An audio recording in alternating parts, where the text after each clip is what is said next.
berawal dari pinjaman 200 juta, lalu ada yang nawarin ke bank, bank datang ada yang nebusin lagi, bla bla bla, lama-lama Ustadz Haryono difitnah, bla bla, nggak bisa bayar, dituduh penipu dan lain-lain, tambah hancur gara-gara masalah yang di Palembang itu, dia di penjara, makin mateng lah itu masalah gitu, sehingga dia benar-benar hancur namanya. Nah, sekarang pemulihan nama baik gitu, bahwa di balik fitnahan dan hinaan orang itu belum tentu benar gitu kan, adanya gitu kan, fitnahan yang menimbulkan hinaan terhadap diri klien kami Ustadz Haryono gitu kan, itu belum tentu benar.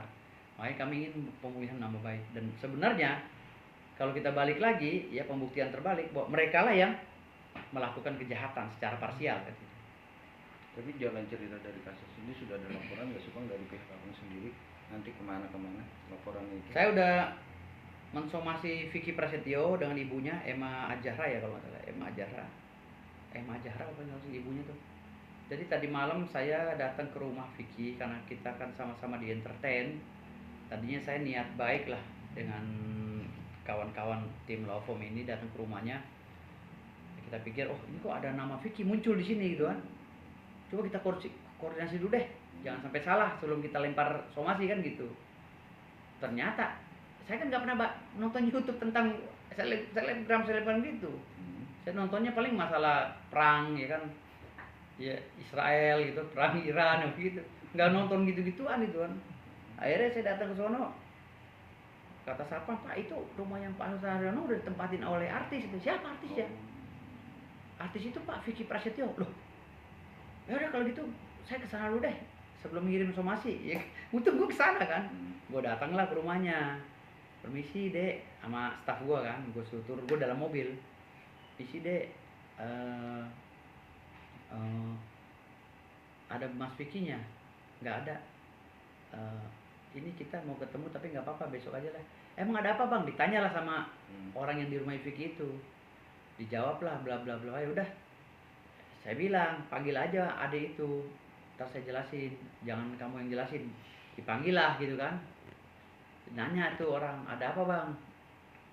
Ini saya perlu sama Vicky masalah rumah ini, saya bilang gitu. Rumah ini kan masih atas nama Ustadz Haryono, klien kami.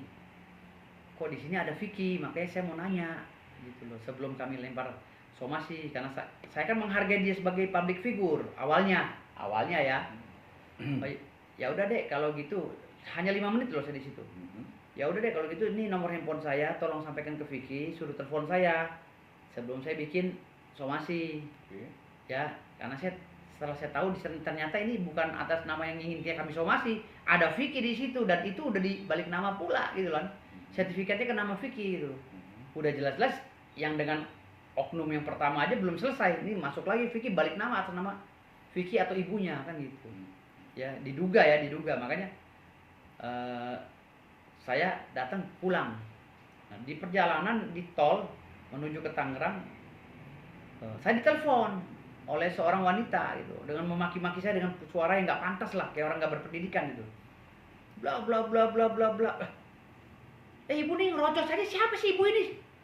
Saya ya, yang punya rumah ini atas nama saya. Kamu nggak ada urusan sama Vicky ya, semua sudah sama saya.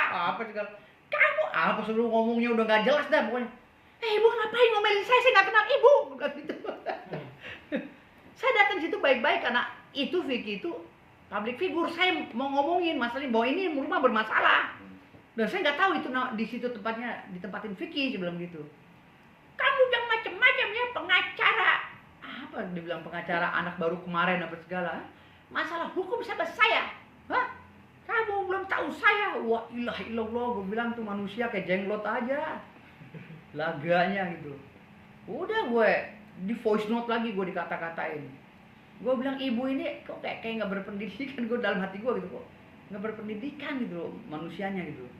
Itu entah siapa gue nggak tahu, sampai sekarang pun gue nggak tahu tuh orang siapa, tapi nomornya ada gitu. Tapi poinnya Ustadz Haryono juga tidak ada sangkut paut dalam tanda itu membahas soal Vicky Prasetyo ya. Dia nggak ngerti, kita sama-sama kagak ngerti. Itu udah dijual ke Vicky Prasetyo. Ustadz Haryono pun kan udah lama nggak di situ, dia nggak paham kalau itu udah dibeli Vicky Prasetyo. Makanya gue polos-polos aja kan, berapa rumahnya itu gue catet. Oh rumah yang bermasalah yang ini gue tunjukin. Oh rumah ini. Nah, begitu gue nyatetin itu ada suara dari dalam kubur berisik begitu loh, nelpon gue gitu loh. Jadi gue nggak tahu itu makhluk dari mana yang maki-maki gue gitu. Tapi abang sendiri ada niat nggak nanti untuk menelpon atau mengasih tahu permasalahan dalam konteks sertifikat ini? Enggak, karena sekarang ini udah gue anggap itu telepon dari pihak Vicky yang maki-maki gue, ya akhirnya gue somasi aja. Alasannya? Ya gue somasi aja lah secara profesional. Yang tadinya gue pengen ngomong baik-baik, gue udah dimaki-maki gitu, ya udah Vicky jawab aja melalui pengacaranya. Somasi gue gitu loh. Somasi dalam perkara apa? Ya perkara pemalsuan, dugaan pemalsuan dokumen. Dugaan pemalsuan dokumen, dugaan perkara pelanggaran pasal 170 KUHP merusak bangunan orang secara bersama-sama. Itu bisa tukangnya juga dipanggil polisi nanti, si Vicky juga dipanggil polisi. Siapa aja yang merubah ya bangunan milik Ustadz Haryono yang tadinya bisa segi 5 jadi segi 6, itu bakal dipanggil polisi. Lihat aja nanti. Tapi kan di perkara itu kan ditambah lagi pemalsuan dokumen sertifikat. Tapi kan di perkara itu kan bukan satu rumah bang, ya kan ada sangkut pautnya dengan Vicky dugaan itu. Yang lain gimana bang? Semuanya udah saya somasi karena ini media infotainment, jadi aja ceritain artis saja. Kalau yang lainnya kan namanya Peng Yong Seng apa segala itu nama-nama Tionghoa. Gue nggak ngerti. Tapi kan pasti dong sumbernya juga pasti disomasi juga kan? Maksudnya disomasi? Udah disomasi. Semua udah disomasi. Ada 6 somasi yang udah terbang, termasuk Vicky Prasetyo dan ibunya. Ada 6 somasi yang udah terbang. Perkaranya sama? Perkaranya hampir sama. Pemalsuan data, perampasan dan pengrusakan. Itu. Total kerugian dari Hartono sendiri? Total kerugiannya hampir 150 miliar sampai 200 miliar totalnya.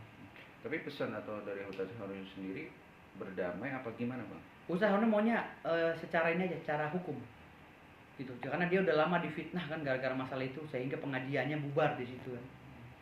Jadi terkesan Ustadz Haryono kan jahat banget di pandangan orang gitu kan, sehingga timbullah fitnah-fitnah ABCD gitu kan. Padahal banyak orang yang berobat di Ustadz Haryono juga yang sembuh kan gitu, banyak juga yang meminta hajatnya tercapai juga sembuh kan, tercapai kan karena doa-doa melalui zikir tadi. Jadi Ustadz Haryono nggak pakai media lain, hanya zikir dulu gitu. Dan sampai sekarang pun masih berjalan Ustadz Haryono, dan banyak orang yang sukses ditangani oleh Ustadz Haryono gitu. Terakhir abang di konteks Ustadz Haryono kapan dan momennya apa? Ya, jadi gini, ada ajudannya Ustadz Haryono atau ajudan atau apalah ya dari aparat lah, temannya dia gitu kan. Ustadz Haryono nyari pengacara, tapi dia lihat TikTok gitu. Wah, ini pengacara kayaknya berani juga nih gitu deh.